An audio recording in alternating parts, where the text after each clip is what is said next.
Good morning, जय हिंद। आप सभी का स्वागत है एक बार फिर से आपके अपने चैनल फार्मेसी पॉइंट में। तो आज की इस क्लास में जो है हम पैथोफिजियोलॉजी के एमसीक्यूज करेंगे, जो कि हमारा बी फार्मा का एक सब्जेक्ट है, जो कि हमारे रेलवे फार्मासिस्ट एग्जाम के सिलेबस में दिया गया है।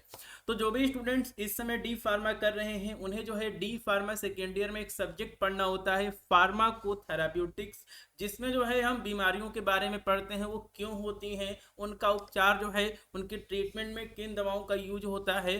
तो सेम ऐसा ही टॉपिक जो है आपका पैथोफिजियोलॉजी है। इसमें जो है हमें बीमारियों के बारे में पढ़ना होता है और उन बीमारियों का असर हमारे शरीर पे क्या होता है उसके बारे में जो है हमें इस सब्जेक्ट में पढ़ना होता है। ये हमारा सिलेबस होने वाला है रेलवे फार्मासिस्ट का, और इसमें एक सब्जेक्ट दिया गया है पैथोफिजियोलॉजी। तो देखिए सब्जेक्ट जो है बिल्कुल ईजी है, और इस सब्जेक्ट में जो है टोटल 5 से 6 चैप्टर दिए गए, सभी को जो है हम कवर करेंगे एक एक करके। तो ये जो है आपका यहाँ पर पूरा सिलेबस होने वाला है, यूनिट 1, यूनिट 2, यूनिट 3, यूनिट 4 और यूनिट 5। तो देखिए जो आपका यहाँ पर यूनिट 1 है, इसमें हमें पढ़ना है सेल इंजरी के बारे में। देखिए यहाँ पर इंजरी का मतलब क्या होता है, इंजरी का मतलब होता है चोट, ठीक है।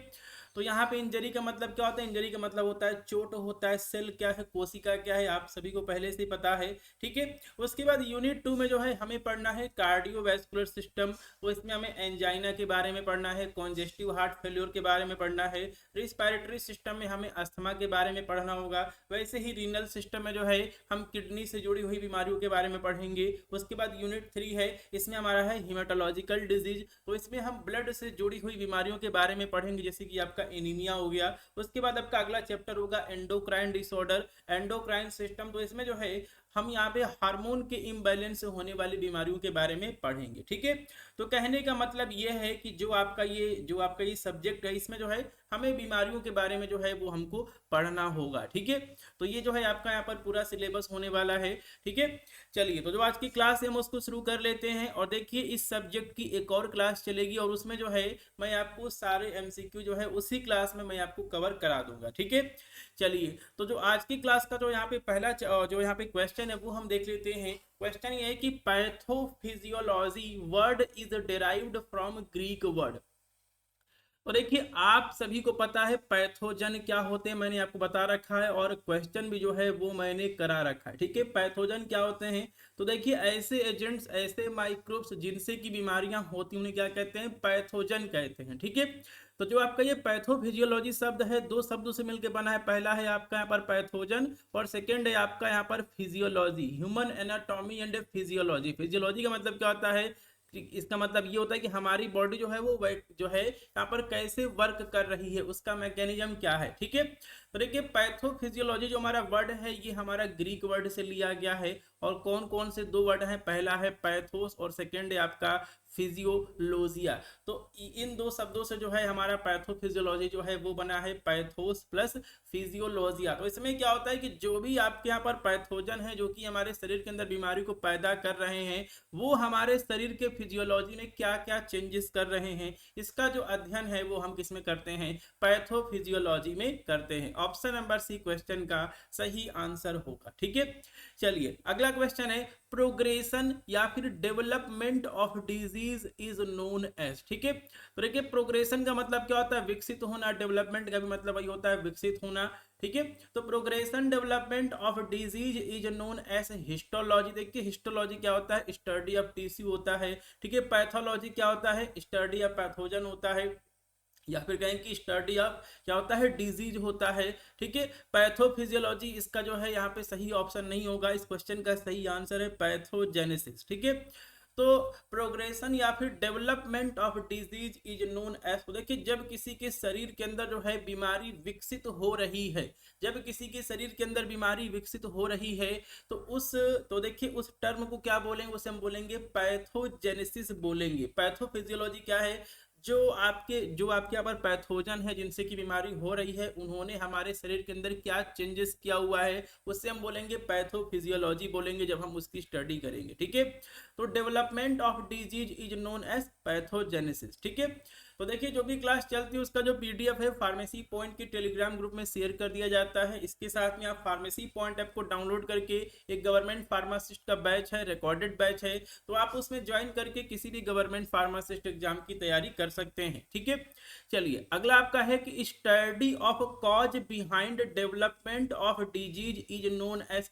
देखिए कोई भी आपकी यहाँ पर बीमारी है वो किसी न किसी वजह से हो रही होगी, वो किसी न किसी जो है, ठीक है, कॉजेटिव एजेंट की वजह से हो रही होगी। तो उसका अगर हम अध्ययन करें उसे हम क्या बोलते हैं, हिस्टोलॉजी, पैथोलॉजी, ठीक है, और पैथोफिजियोलॉजी या फिर एटियोलॉजी। तो देखिए ट्यूबरकुलोसिस किससे होता है, माइकोबैक्टीरियम ट्यूबरकुलोसिस से होता है, जो कि एक बैक्टीरिया है। ठीक है, तो इसी बैक्टीरिया की वजह से क्या हो रहा है, इसी बैक्टीरिया की वजह से ट्यूबरकुलोसिस हो रहा है, टीबी हो रहा है। ठीक है, तो ये इसका क्या है, कॉज है, कॉजेटिव एजेंट है। तो अगर हम इसका अध्ययन करेंगे तो क्या बोलेंगे, हम इसे बोलेंगे इटियोलॉजी। ठीक है, तो study of cause behind development of disease, मतलब जो बीमारी विकसित हो रही है उसके पीछे का कारण क्या है, अगर हम इसका अध्ययन करेंगे तो क्या बोलेंगे, उसे हम इटियोलॉजी बोलेंगे। ठीक है, तो मुझे उम्मीद है कि इन सभी शब्दों को जो है आप यहाँ पे समझ गए होंगे। चलिए अगला क्वेश्चन है होम्योस्टैट। ठीक है, अगला क्वेश्चन है होम्योस्टैसिस वर्ड किसके द्वारा दिया गया था। ठीक है, William Harvey, Robert Koch, Watson and Crick या फिर वॉल्टर कैनन। तो देखिए विलियम हार्वे ने जो है ब्लड सर्कुलेशन की खोज की थी, वॉटसन एंड क्रिक ने जो है वो डीएनए का डबल हेलिक्स मॉडल दिया था, रॉबर्ट कोच जो है वो हमारे सेल के साथ में जुड़े हुए हैं। तो देखिए होम्योस्टैटिस जो शब्द है इसको दिया था वाल्टर कैनन ने। देखिए जो हमारी बॉडी होती है उसके अंदर जो है होम्योस्टैटिस का बहुत ही अच्छा फीचर है, मतलब बाहर का एनवायरनमेंट कुछ भी हो, जो हमारे यहाँ पर बॉडी है वो अपने शरीर का इंटरनल एनवायरनमेंट जो है उसको कांस्टेंट रखती है या फिर उसको बनाए रखने की कोशिश करती है। ठीक है, चलिए बहुत इंपॉर्टेंट क्वेश्चन है ये, आपका रेलवे फार्मासिस्ट एग्जाम में क्वेश्चन आ चुका है। तो देखिए कुछ क्वेश्चंस आपको ऐसे होंगे जो कि आपको ह्यूमन एनाटॉमी एंड फिजियोलॉजी के देखने को मिलेंगे, लेकिन ये जो आपका टॉपिक है इस सब्जेक्ट में भी दिया गया है। ठीक है, तो अगर हम इस तरह के क्वेश्चंस यहाँ भी करते हैं तो क्या हो जाएगा, थोड़ा सा रिवीजन हो जाएगा। ठीक है, और देखिए एवरेज बॉडी टेम्परेचर कितना होता है, ये जो है आपका रेलवे एग्जाम में जो है, रेलवे फार्मासिस्ट एग्जाम में, नर्सिंग एग्जाम में भी जो है ये क्वेश्चन पूछा जा चुका है। 37 डिग्री सेल्सियस, 14 डिग्री सेल्सियस, 35 या फिर 32, आप सभी को पता है एवरेज बॉडी टेम्परेचर जो है 37 डिग्री सेल्सियस होता है। ऑप्शन नंबर ए क्वेश्चन का सही आंसर होगा। ठीक है, चलिए अगला क्वेश्चन है the study of disease in is known as. तो जब हम रोगों का अध्ययन करते हैं उसे क्या कहते हैं, हिस्टोलॉजी कहते हैं। हिस्टोलॉजी होता है स्टडी ऑफ टिश्यू, या फिर पैथोलॉजी कहते हैं, पैथोफिजियोलॉजी कहते हैं, या फिर माइक्रोबायोलॉजी कहते हैं। तो देखिए माइक्रोबायोलॉजी में क्या होता है, जो भी हमारे सूक्ष्म जीव है, माइक्रोब्स हैं, हम उनका अध्ययन करते हैं। तो study of disease is known as pathology. ठीक है, ऑप्शन नंबर बी। चलिए अगला क्वेश्चन है temperature regulator centre in human body. तो देखिए यहाँ पर ह्यूमन बॉडी में जो है कौन सा ऐसा हिस्सा है जो कि हमारे शरीर का तापमान नियंत्रित करता है, मेड्यूला, सेरिब्रम, सेरिबेलम, हाइपोथैलेमस। बहुत इंपॉर्टेंट क्वेश्चन है, रेलवे फार्मासिस्ट एग्जाम में या फिर बहुत सारे एग्जाम में जो है ये क्वेश्चन पूछा जा चुका है। ठीक है, तो देखिए इस क्वेश्चन का सही आंसर है हाइपोथैलेमस। हाइपोथैलेमस जो होता है हमारे शरीर के अंदर टेम्परेचर को रेगुलेट करने का काम करता है। ठीक है, चलिए अगला क्वेश्चन है the study of function altered by disease is known as. देखिए यहाँ पर अल्टर्ड का मतलब क्या होता है, चेंज होना। क्या होना, चेंज होना, उसके अंदर बदलाव होना। तो देखिए जब कोई डिजीज जो है हमारे शरीर के फंक्शन को जो है वो चेंज कर दे रही है उसे हम क्या बोलेंगे, हिस्टोलॉजी, पैथोलॉजी, पैथोफिजियोलॉजी या फिर माइक्रोबायोलॉजी। मैंने बताया है पैथोफिजियोलॉजी। पैथोफिजियोलॉजी में क्या होता है, जो भी आपके पैथोजन हैं वो हमारे शरीर की फिजियोलॉजी को कैसे चेंज कर रहे हैं, उसके मैकेनिज्म को कैसे चेंज कर रहे हैं, इसका अध्ययन जो है पैथोफिजियोलॉजी में करते हैं। ठीक है, चलिए अगला क्वेश्चन देख लेते हैं when the aetiology of disease is unknown the disease is said to be. तो देखिए अगर किसी बीमारी का जो कारण है अब वो अगर अज्ञात है, उसके बारे में पता नहीं चल पा रहा है, तो ऐसी बीमारी को क्या कहा जाएगा, क्रोनिक, इनहेरिटेड, कॉन्जेनाइटल या फिर आइडियोपैथिक। तो ऐसी बीमारी जिसका की इटियोलॉजी अननोन है, अज्ञात है, उसका पता नहीं चल पा रहा है, उसे क्या बोलेंगे, उसे बोलेंगे आइडियोपैथिक। देखिए क्रोनिक डिजीज ऐसी होती है जो कि लंबे समय से जो है, ठीक है, लंबे समय तक रहती है। इनहेरिटेड की बात करें तो ये आपकी आनुवांशिक बीमारी होती है जो कि एक पीढ़ी से दूसरी पीढ़ी में जो है वो चलती रहती है। अगला है आपका यहाँ पर कॉन्जेनाइटल। तो ऐसी बीमारी जो कि जो है बच्चे के जन्म से मौजूद होती है उसे क्या बोलते हैं, कॉन्जेनाइटल बोलते हैं। चलिए अगला क्वेश्चन है which of the following is primary cause of cell injury. ठीक है, तो देखिए सेल इंजरी यानी कि कोशिका को चोट लग जाते हैं। ठीक है, जो है यहाँ पर सेल इंजरी हो गई है, कोशिका को जो है वो यहाँ पर चोट लग गया है, तो इसका जो है प्राइमरी कॉज क्या है? इस्चीमिया, हाइपरप्लासिया, हाइपरट्रोफी या फिर एट्रोफी। तो इन सभी शब्दों के बारे में जो है अभी हम बात करेंगे। तो देखिए primary cause of cell injury is ischaemia. Ischaemia क्या होता है इसके बारे में जो है वो हम डिस्कस कर लेते हैं। तो देखिए जो भी हमारी सेल है उसके पास क्या चाहिए? उसके पास जो है ऑक्सीजन पहुंचना चाहिए, सारे न्यूट्रिएंट्स पहुंचने चाहिए, तभी जो है सेल जो है वो सरवाइव कर पाएगी, जीवित जो है यहाँ पे रह पाएगी। तो देखिए इस्चीमिया क्या होता है? देखिए अगर अगर लो ब्लड पहुंचेगा, अगर ब्लड की सप्लाई जो है वो क्या होगी, अगर टिश्यू तक सेल तक कम हो जाएगी, उस कंडीशन को क्या बोलते हैं? इस्चीमिया बोलते हैं। Low supply of blood to the cells या फिर टिश्यूज हम क्या बोलते हैं? इस्चीमिया बोलते हैं।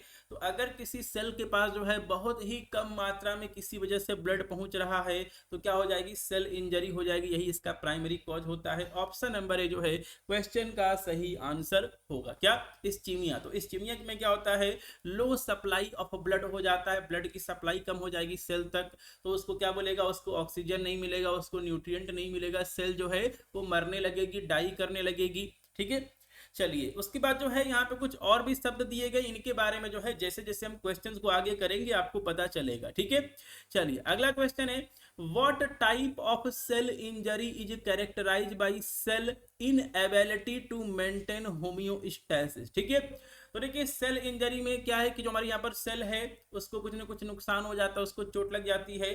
ठीक है, तो ऐसी कौन सी कंडीशन है जिसमें क्या होता है कि जो हमारे यहाँ पर सेल होती है वो यहाँ पर इनएबल हो जाती है, अयोग्य हो जाती है, वो होमियोस्टेसिस को मेंटेन नहीं कर पाती है, तो उसे क्या बोलेंगे? एपोप्टोसिस बोलेंगे, नेक्रोसिस बोलेंगे, मेटाप्लासिया बोलेंगे या फिर हाइपरप्लासिया बोलेंगे। तो इन सभी शब्दों को जो है हम यहाँ पे जैसे जैसे क्वेश्चंस करेंगे आपको समझ में आता जाएगा।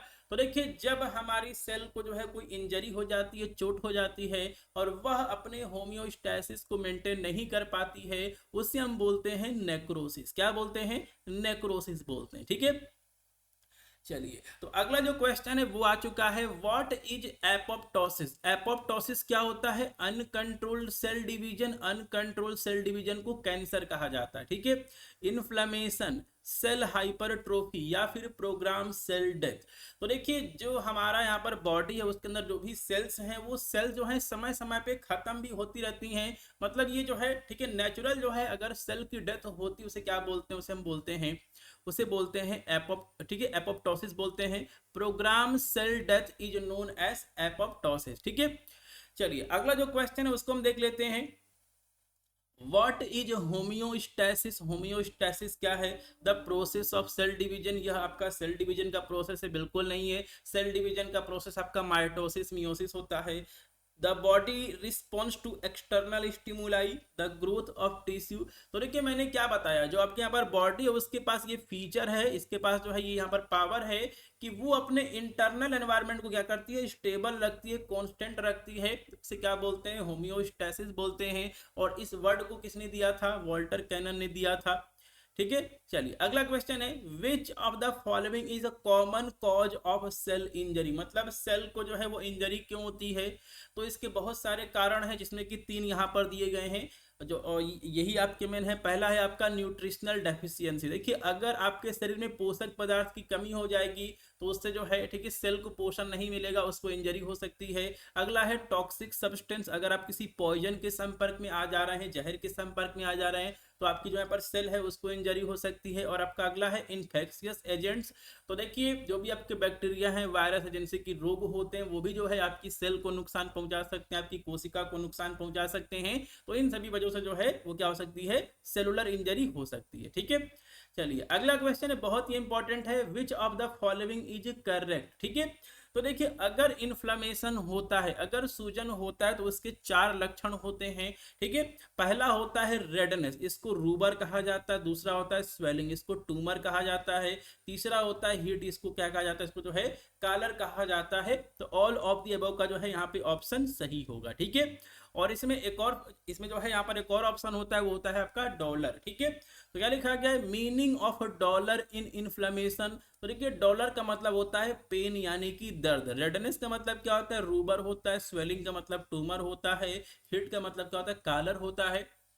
तो इस चीज को जो है आपको याद करना पड़ेगा। ठीक है, चलिए अगला क्वेश्चन है, how many stages are in wound filling. बहुत इंपॉर्टेंट क्वेश्चन, और ये क्वेश्चन एम्स फार्मासिस्ट एग्जाम में ये क्वेश्चन आ चुका है।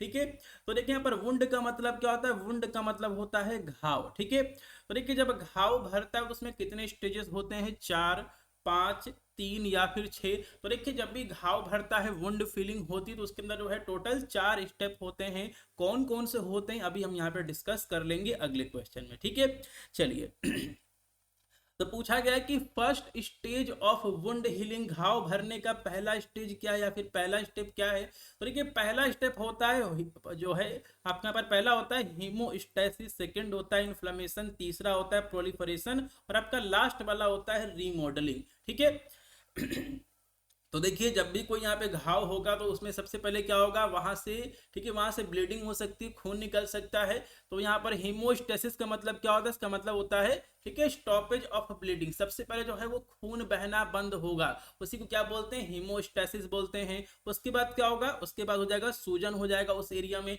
इन्फ्लेमेशन हो जाएगा। तीसरा होगा प्रोलिफरेशन, प्रोलिफरेशन में क्या होगा, उसके अंदर नई टिश्यू बनेगी, नई सेल्स बनेंगी, और उसके बाद अंत में क्या होगा, अंत में होगा रीमॉडलिंग, मतलब जो यहाँ पे घाव होगा वो क्या हो जाएगा, पूरी तरीके से जो है वो भर जाएगा। ठीक है, तो देखिए वुंड हीलिंग का पहला जो है इसका स्टेप क्या है, वो है आपका हीमोस्टेसिस, सेकंड इन्फ्लेमेशन, तीसरा प्रोलिफरेशन, और सबसे लास्ट में क्या है, रीमॉडलिंग। ठीक है, चलिए अगला क्वेश्चन है, विच टाइप ऑफ इंजरी का मतलब क्या होता है, चोट लगना, प्राइमरली एसोसिएटेड विद इस्चीमिया। ठीक है, तो यहाँ पर इस तो देखिए जो आपके यहाँ पर इस्चीमिया, इसमें क्या होता है, जो भी हमारी सेल है, जो भी हमारा टिश्यू है, वहां तक क्या होता है, ठीक है, वहां तक क्या होता है, ब्लड की सप्लाई क्या हो जाती है, कम हो जाती है, रिड्यूस हो जाती है, ब्लड की सप्लाई कम हो जाती है, उसे क्या बोलते हैं, इस्चीमिया बोलते हैं। ठीक है, तो इसमें से कौन सा ऐसा है जो कि इस्चीमिया से जुड़ा हुआ है, ठीक है, ऐसा कौन सा यहाँ पर इंजरी है जो कि किससे जुड़ा हुआ है, इस्चीमिया से जुड़ा हुआ है। तो इस क्वेश्चन का जो सही आंसर है वो है आपका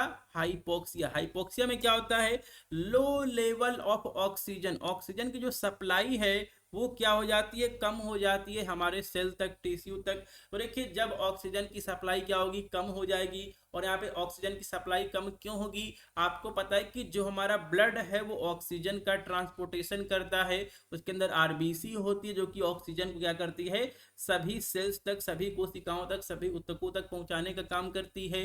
ठीक है, तो देखिए अगर क्या होगा, अगर यहाँ पे ऑक्सीजन की कमी हो जाएगी तो हमारे शरीर के अंदर तो यहाँ पर ब्लड है, रेड ब्लड सेल्स हैं, लेकिन फिर भी जो है वो हमारे टिश्यू तक, सेल तक जो है वो ऑक्सीजन को नहीं ले जा पाएंगी।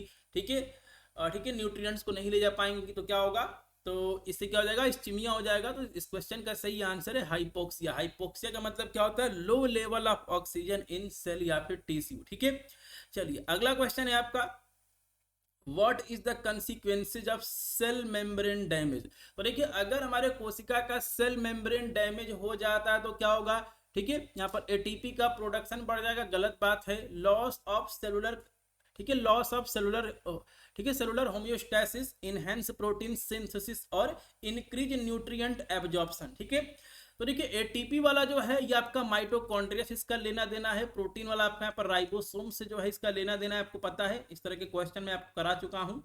ठीक है, तो देखिए अगर सेल मेम्ब्रेन डैमेज हो जाती है तो क्या होगा, इससे होगा आपका loss of cellular homeostasis. Option number b question का सही आंसर होगा। देखिए सेल मेम्ब्रेन के ऊपर जो है बहुत सारे रिसेप्टर्स होते हैं, और इन्हीं रिसेप्टर की वजह से जो है सेल जो होती है वो बातचीत कर पाती है, कम्युनिकेट कर पाती है। ठीक है, और वो अपने अंदर का जो एनवायरमेंट है उसको क्या कर पाती है, उसको कांस्टेंट रख पाती है, स्टेबल रख पाती है। तो अगर सेल मेम्ब्रेन डैमेज हो जाएगी तो पूरी कोशिका का जो सिस्टम है वही क्या हो जाएगा, डैमेज हो जाएगा। Option number B.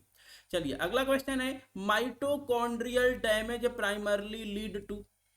तो देखिए आपको पता है कि माइटोकॉन्ड्रिया को पावर हाउस ऑफ सेल कहा जाता है, और अगर माइटोकॉन्ड्रिया डैमेज होगा तो क्या होगा, एटीपी का प्रोडक्शन नहीं होगा। ऑप्शन नंबर बी सही होगा। ठीक है, चलिए अगला क्वेश्चन है, राइबोसोमल डैमेज अफेक्ट विच सेलुलर फंक्शन। तो आप सभी को पता है राइबोसोम प्रोटीन फैक्ट्री होती है, प्रोटीन का सिंथेसिस करती है। तो अगर राइबोसोम डैमेज होगा तो क्या होगा, प्रोटीन सिंथेसिस को जो है ये अफेक्ट करेगा, प्रभावित करेगा।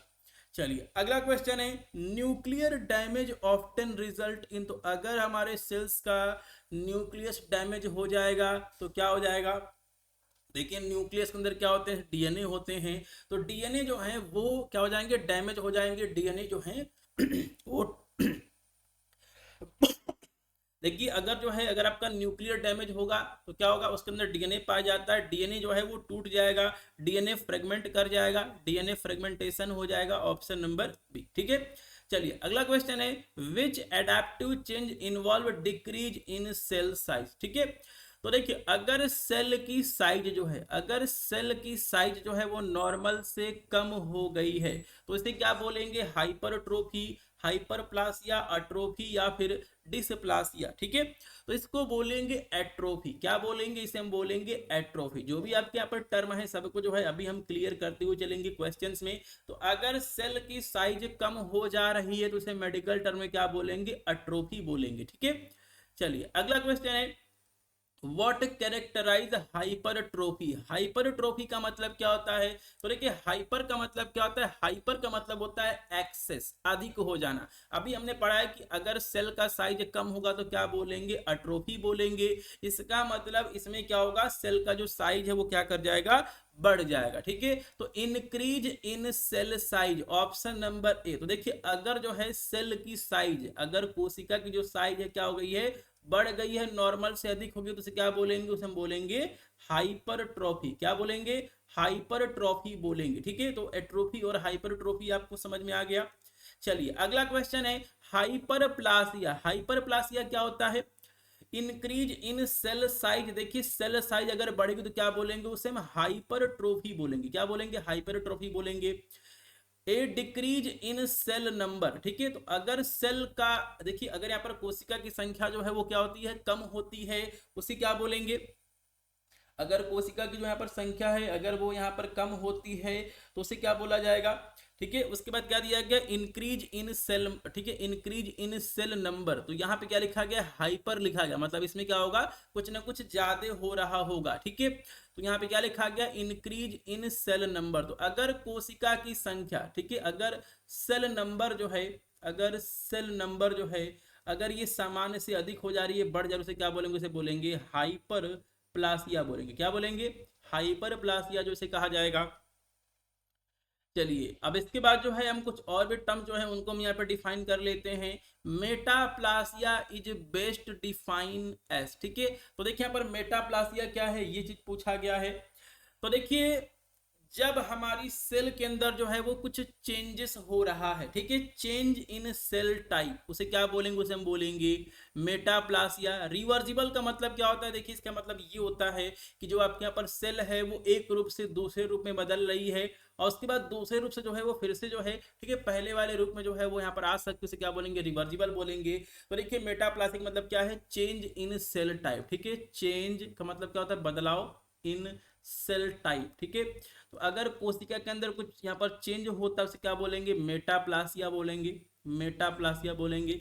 ठीक है, चलिए अगला क्वेश्चन है डिस्प्लासिया। देखिए जहां भी डिस आ जाए मतलब वहां पे कुछ क्या हुआ है, डिस्टरबेंस हुआ है, तो नॉर्मल सेल ग्रोथ यहाँ पे होगा नहीं, abnormal cell growth and organisation, इसी को हम बोलेंगे डिस्प्लासिया। ठीक है, तो देखिए क्या है कि अगर हमारे सेल का ग्रोथ जो है वो अगर सही से नहीं हो रहा उसे क्या बोलेंगे, उसे बोलेंगे डिस्प्लासिया, वहां पे कुछ ना कुछ डिस्टरबेंस हो गया है। ठीक है, चलिए अगला क्वेश्चन है सेल स्वेलिंग। यहाँ पर सेल स्वेलिंग का मतलब क्या होता है, सेल जो है वो अंदर से फूल गई है। Cell swelling is primarily a result of, तो देखिए सेल जो है वो अंदर से क्यों फूलेगी, अगर उसके अंदर कुछ फ्लूइड जो है वो भर जाएगा। देखिए अगर आपके पास यहाँ पर गुब्बारा है और अगर आपने इसके अंदर एयर बहुत ज्यादा भर दिया तभी तो जो है आपका यहाँ पर गुब्बारा फैलेगा। ठीक है, तो वैसे ही सेल के अंदर स्वेलिंग कब होगी, जब उसके अंदर फ्लूइड जो है वो क्या हो जाएगा, एक्यूमुलेट हो जाएगा, इकट्ठा हो जाएगा, ऑप्शन नंबर बी। चलिए अगला क्वेश्चन है, enzyme leakage into blood stream is often A marker of. तो देखिए अगर हमारे ब्लड के अंदर जो है कुछ एंजाइम्स जो है उनकी संख्या हमें बढ़ी हुई जो है हमको दिख रही है, तो इसका मतलब क्या है? इसका मतलब ये है कि कहीं ना कहीं जो है वो क्या हुई है, सेल इंजरी हुई है। जैसे कि अगर यहाँ पर देखिए अगर किसी को यहाँ पर हार्ट अटैक होता है तो उस समय जो है बहुत सारे एंजाइम्स जो होते हैं वो उसके ब्लड के अंदर बढ़ जाते हैं और उनका पता लगा के जो है ये पता लगाया जाता है कि उनको जो है यहाँ पर हार्ट अटैक आया था। ठीक है, तो देखिए यहाँ पर हार्ट अटैक में क्या होगा, जो भी आपके यहाँ पर हार्ट मसल्स होगी उनके अंदर इंजरी हो जाएगी, वो टूटने लगेंगी, वो नष्ट होने लगेंगी। ठीक है, तो उनसे कुछ क्या निकलेंगे, एंजाइम्स निकलेंगे और उससे पता लग जाएगा कि क्या हुआ है। ठीक है, सेल इंजरी हुई है या फिर ठीक है सेल जो है उसकी डेथ हुई है। ऑप्शन नंबर बी क्वेश्चन का सही आंसर है। देखिए जैसे जैसे है कि अगर आप किसी रोड पे जा रहे हैं और वहां पे जो है 1 घंटा पहले एक्सीडेंट हुआ होगा, तो वहां पे जो है आपको कार के जो है यहाँ पर शीशे जो है वो आपको देखने को मिलते हैं टूटे फूटे हुए। तो इससे क्या पता चलता है कि यहाँ पे जो है कुछ समय पहले एक्सीडेंट हुआ होगा। ठीक है, तो वैसे ही अगर यहाँ पर सेल के अंदर जो है अगर कुछ एंजाइम लिख हुआ है, जो आपके यहाँ पर ब्लड है उसके अंदर अगर आपको यहाँ पर कुछ एंजाइम्स या फिर प्रोटीन देखने को मिल रहा है, मतलब वहां पर सेल इंजरी हुई है। ठीक है, चलिए अगला क्वेश्चन है, एसिडोसिस इज कैरेक्टराइज बाई। तो देखिए यहाँ पर एसिडोसिस का मतलब क्या होता है, हमारा जो यहाँ पर ब्लड है उसका पीएच जो क्या होता है बढ़ जाता है, उसका यहाँ पर पीएच क्या हो जाएगा, कम हो जाएगा, सॉरी। तो यहाँ पे क्या होगा कि देखिए जो हमारे यहाँ पर बॉडी है उसके अंदर क्या होगा, हाइड्रोजन आयन का कंसंट्रेशन क्या हो जाएगा, बढ़ जाएगा। ठीक है, ठीक है, हमारी बॉडी क्या हो जाएगी, एसिडिक हो जाएगी, अम्लीय हो जाएगी। तो क्वेश्चन का सही आंसर क्या होगा, option number C, increase hydrogen ion concentration. ठीक है, तो ऑप्शन नंबर सी जो है क्वेश्चन का सही आंसर है।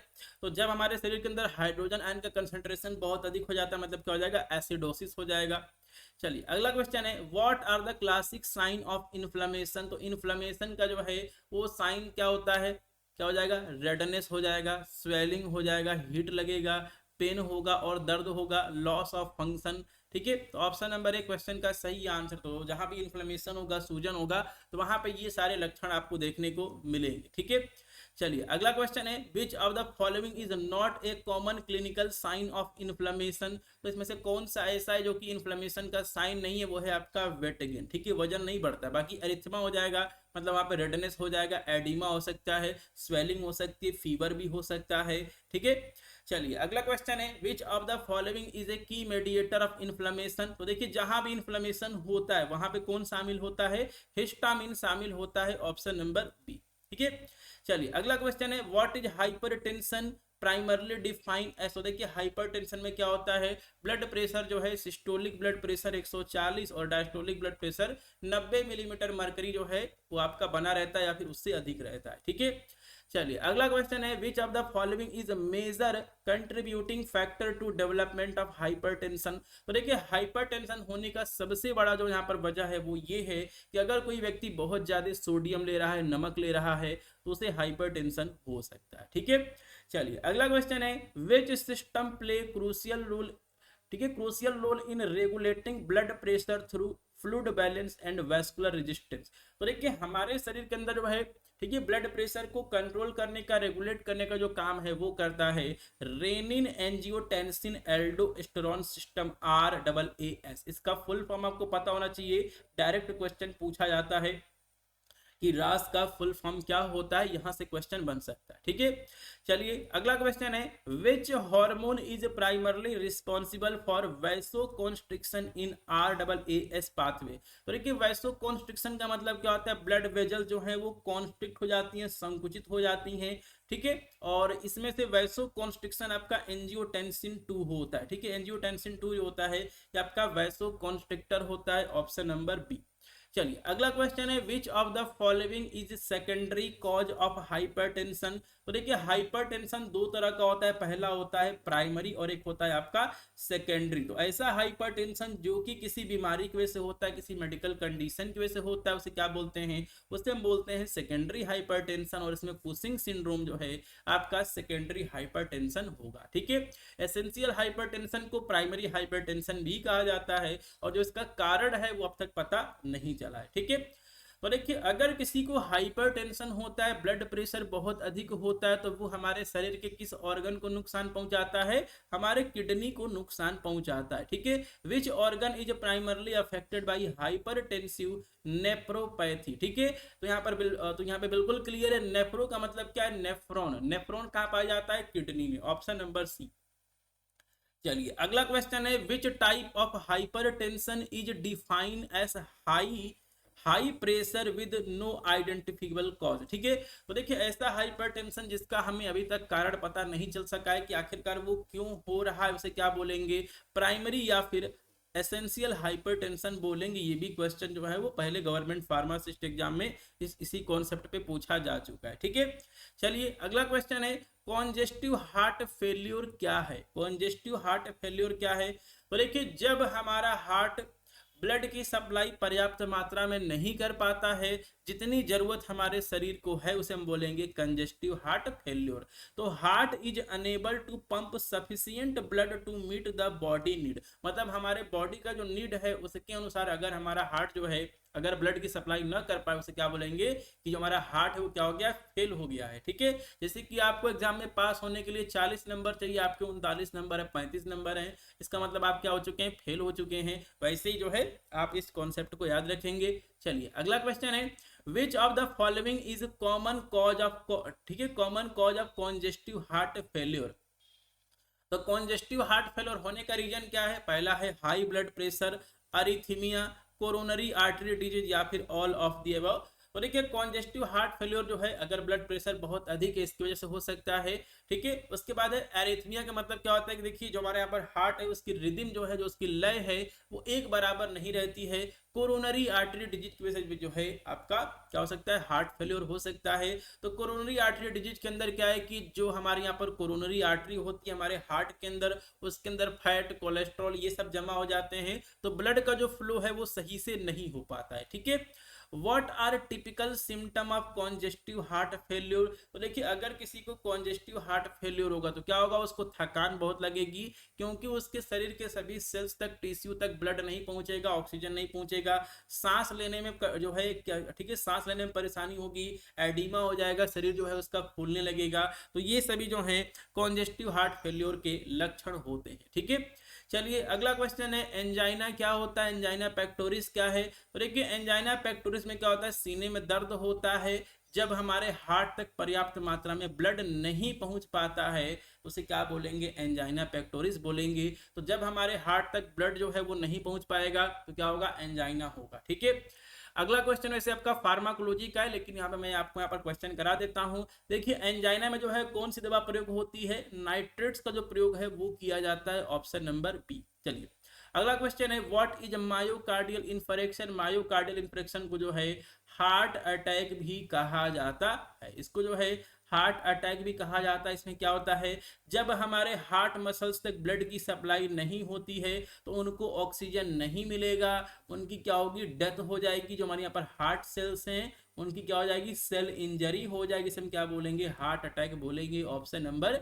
बी। ठीक है, तो जब हमारे हार्ट तक पर्याप्त मात्रा में ब्लड सप्लाई नहीं पहुंचेगी तो आपका क्या होगा, आपका एंजाइना पेक्टोरिस हो जाएगा। और अगर लंबे समय तक जो है अगर ब्लॉकेज हो गया है, ब्लॉकेज की वजह से जो है हमारे हार्ट तक ब्लड नहीं पहुंच रहा है, ऑक्सीजन नहीं पहुंच रही है, तो क्या होगा, जो आपके यहाँ पर हार्ट मसल्स हैं वो डैमेज हो जाएंगी, उनकी इंजरी हो जाएगी, उनकी डेथ हो जाएगी। ठीक है, चलिए अगला क्वेश्चन है, which of the following is the common cause of myocardial infection. तो देखिए मायोकार्डियल इन्फेक्शन हो सकता है कोरोनरी आर्टरी डिजीज की वजह से, हाइपरटेंशन की वजह से और एथेरोस्क्लेरोसिस की वजह से।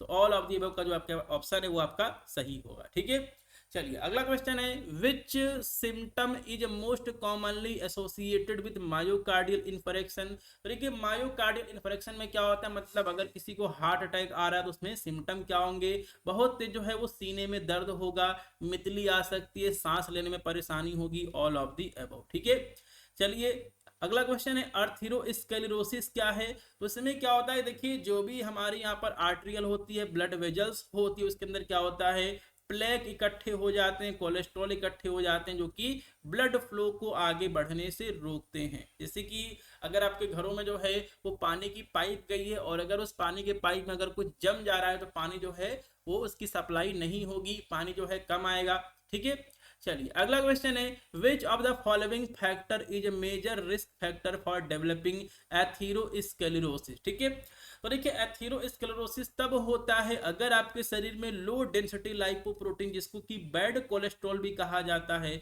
अगर इसका कंसंट्रेशन शरीर के अंदर बहुत अधिक बढ़ गया है तो क्या होगा, एथीरोस्क्लेरोसिस होगा। ठीक है, अगला क्वेश्चन है, what are the main component of atherosclerotic plaque. तो जो आपके यहाँ पर प्लेक बनता है उसके अंदर क्या होता है, लिपिड होता है, कुछ इन्फ्लेमेटरी सेल्स होती हैं और फाइब्रस टिश्यू होता है, ऑप्शन नंबर बी। चलिए अगला क्वेश्चन है, what is the following, which of the following is a common consequences of atherosclerosis.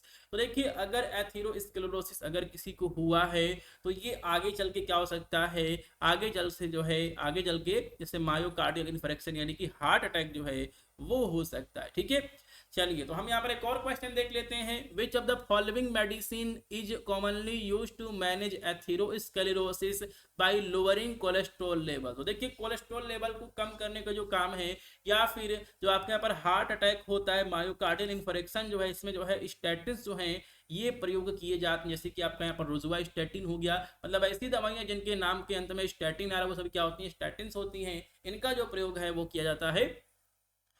ठीक है, मायोकार्डियल इन्फेक्शन में या फिर हार्ट अटैक में। ठीक है, जिससे जो है वो कोलेस्ट्रॉल लेवल को कम किया जा सके। तो देखिए आज की इस वीडियो क्लास में जो है हमने कवर किया है यहाँ पर दो टॉपिक।